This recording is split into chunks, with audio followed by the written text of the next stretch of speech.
Selamat pagi Bapak Ibu, berkah dalam yang saya hormati Romo Merti Nugroho, juga mungkin Sikarawu, Bruder, Suster, dan rohaniawan yang lain.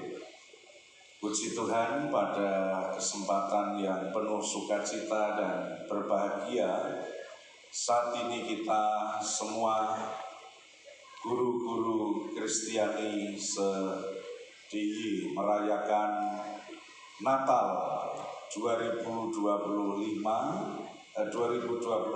dan Tahun Baru 2025. Tema Natal secara nasional, marilah sekarang kita pergi ke Bethlehem.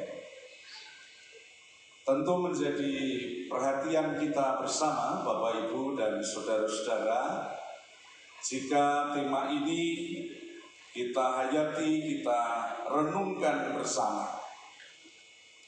Namun sebelumnya saya akan membacakan Injil suci yang mendasari perenungan kita dalam perayaan Natal 2024 secara nasional. Kita bersama-sama membaca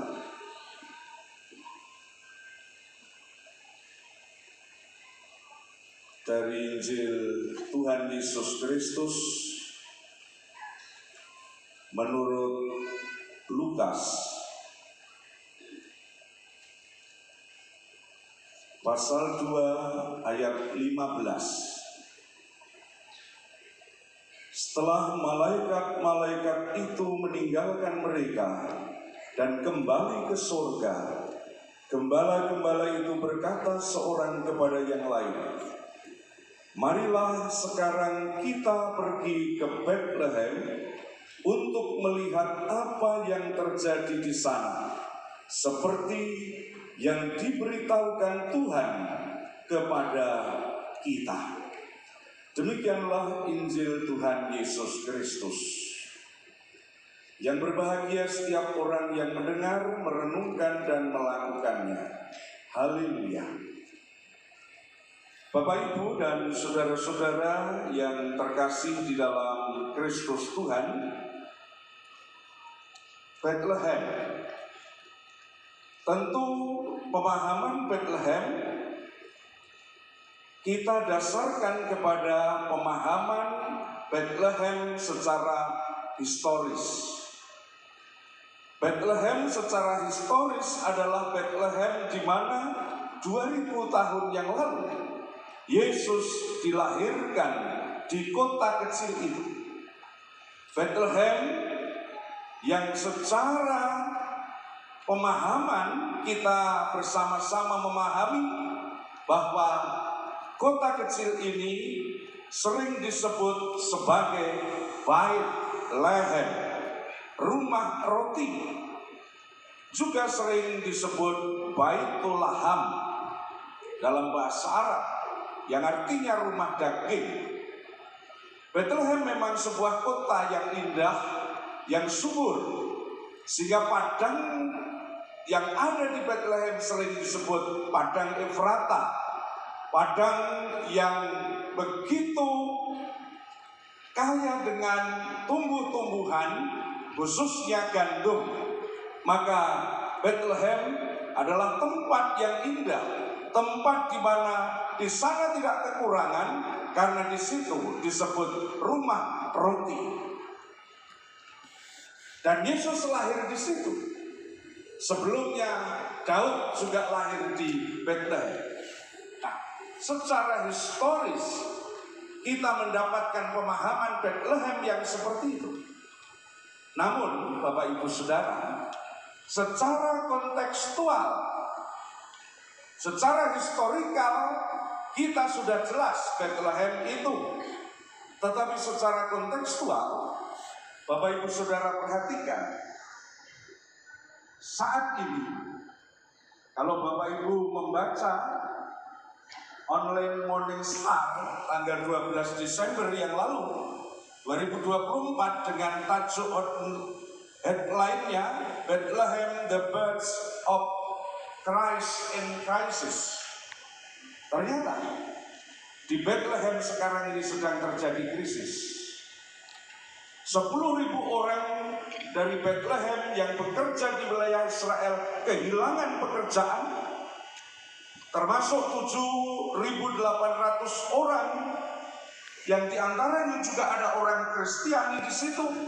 Mereka kesulitan makan akibat perang yang terus berkepanjangan di jalur Gaza, dan mereka bersama sedang dalam kondisi tidak baik-baik saja. Bethlehem dalam kontekstual saat ini tidak seperti di 2000 tahun yang lalu, sedang krisis. Nah, pertanyaan reflektifnya, Bapak Ibu Saudara perhatikan. Lalu pergi ke Bethlehem yang mana? Ini pertanyaan. Ada yang bisa jawab, Bapak Ibu Saudara? Nah, supaya jelas jawabannya, karena di sini juga hadir Romo Merti. Kalau saya berdiri sendiri tidak adil, yang diundang dua. Dan panitia harus paham itu, semua harus dua. Ya, maka monggo Romo untuk semeneng di depan. Saya mau minta pertanggungjawaban. Karena pertanyaan reflektif ini agak sulit mau. Lalu pergi ke Bethlehem yang mana? Nyuwun tulung mic-nya, Mas MC. Nah, Bapak Ibu, saudara-saudara, konteks yang kita sudah tahu bahwa sekarang kondisinya seperti itu. Nah, lalu bagaimana perenungan kita dengan tema sekarang marilah pergi ke Bethlehem? Bethlehem yang mana, Roh? Nyuwun pirsa. Bethlehem. Terima kasih Pak Pendeta, ini jadi didadak. Seharusnya memang jatahnya homili ini untuk Pak Pendeta. Saya yang nanti berdoa-doa saja, gitu kan. Tetapi ternyata kolaborasi. Terima kasih. Pada bagian awal tadi sudah dibacakan Injil dari Lukas 2:15, dan kemudian lalu kita mempunyai konteks bacaan tersebut, lalu menyebut Bethlehem, kota kelahiran Yesus dulu, tetapi juga sampai sekarang yang penuh dengan krisis. Saya kira secara historikal tadi dikatakan Bethlehem itu berada di Timur Tengah. Tetapi bagi kita secara kontekstual, yang menjawab nanti kurang lengkap, dilengkapi ya. Siap, Romo. Secara kontekstual yang dimaksud dengan Bethlehem pada masa sekarang ini adalah tempat di mana kita bisa menemukan kehadiran Yesus, kelahiran Yesus, terutama dalam aneka macam situasi, dipenuhi dengan ketidakbaikan, dipenuhi dengan tantangan, dipenuhi dengan kesederhanaan. Tetapi orang lalu mengatakan Yesus memang dilahirkan di atas penderitaan. Mulai dari kelahirannya tadi Bethlehem, lahir di kandang, belum lagi diletakkan di palungan, gitu ya. Maka kalau mau mengatakan bahwa ini juga tercermin pada hari-hari kemarin ketika Natal bersama di salah satu tempat yang ada di Roma sana, dua perupa dari Palestina itu membuat kandang kelahiran Yesus dalam versi sekarang ini. Kandang kelahiran Yesus dalam versi sekarang ini berisi reruntuhan bangunan-bangunan. Dan lalu ingin mengatakan bahwa disitulah ketika manusiawi yang dipenuhi dengan kerapuhan itu juga menjadi tempat lahirnya juru selamat. Artinya hati kita, diri kita yang lemah, sekeng, dan lain sebagainya, itu bisa menjadi tempat kelahiran juru selamat. Itu tekstual menurut saya. Ya, jadi kita semua ini umat Kristen adalah pribadi-pribadi yang sudah menerima kelahiran Yesus secara pribadi. Dan dalam konteks sekarang, mari kita lihat bahwa Bethlehem, tadi sudah dikatakan Romo, adalah perjumpaan antara yang surga dengan yang di bumi, antara yang maha kudus dengan yang sekuler. Dan perjumpaan itu ada di kandang Bethlehem, di mana Bapak Ibu Saudara-saudara telah berjumpa dengan Kristus secara pribadi. Nah, dengan demikian Bethlehem kita adalah di mana kita ditempatkan Tuhan. Di situ kita harus berkarya, di situ kita harus menjadi pribadi yang mempedulikan, yang ada dalam karya terus-menerus untuk melanjutkan karya Kristus bagi dunia ini. Dan kalau dunia kita ini, Bethlehem kita ini sedang krisis, ya tugas-tugas kita ya untuk memulihkan menjadi Bethlehem rumah roti. Nah, itu nih Ya. Jadi kalau krisis kan tidak enak ya Krisis, tetapi menurut saya yang di depan kita semua ini apakah juga terdiri dari krisis, terutama krisis pangan gitu ya. Ini jelas. Ya, jadi krisis pangan juga akan terjadi Akan terjadi. Secara nyata tidak baik-baik saja loh kita ini Ya. Nah, ini kan kita harus berperan menjadi pribadi yang mau terlahir. Natal wonten ing pagesangan itu toh. Ya, betul. Natal dalam kehidupan sekarang ini. Nah, itu yang penting. Jadi jangan hanya kita ini rumah roti sementara orang krisis kita tidak paham, tidak tahu, tidak peka. Dan kita akhirnya menjadi orang yang hidup dalam hedonisme, konsumerisme. Tidak ada dalam keugaharian, kesederhanaan. Itu ya, Bu.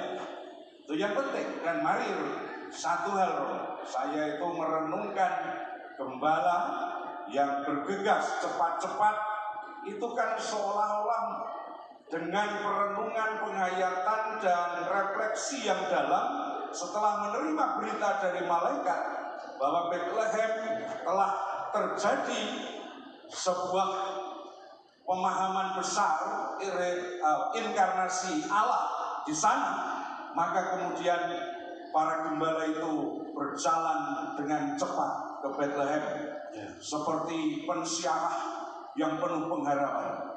Itu tahun pensiaran pengharapan tahun ini ya, Pak. Gereja Katolik. Saya ikut ora apa-apa mo. Protestan ora ono, ya ora apa-apa. Gitu. Nah, Bapak Ibu Saudara itu. Ya itu luar biasa, Mo. Coba diberi pemahaman. Menurut versi saya, yang dikatakan Pak Pendeta Fendi tadi ya, saya harap tidak dinyanyikan di gereja masing-masing ya.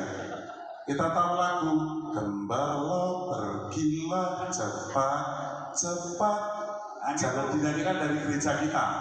Itu artinya usir gembala kita, entah Romo ataupun pendeta gitu ya. Itu mari anjel mo. Itu kalau jemaatnya sudah jengkel sama pendeta dan sama Romo. Harap itu dipahami seperti ini.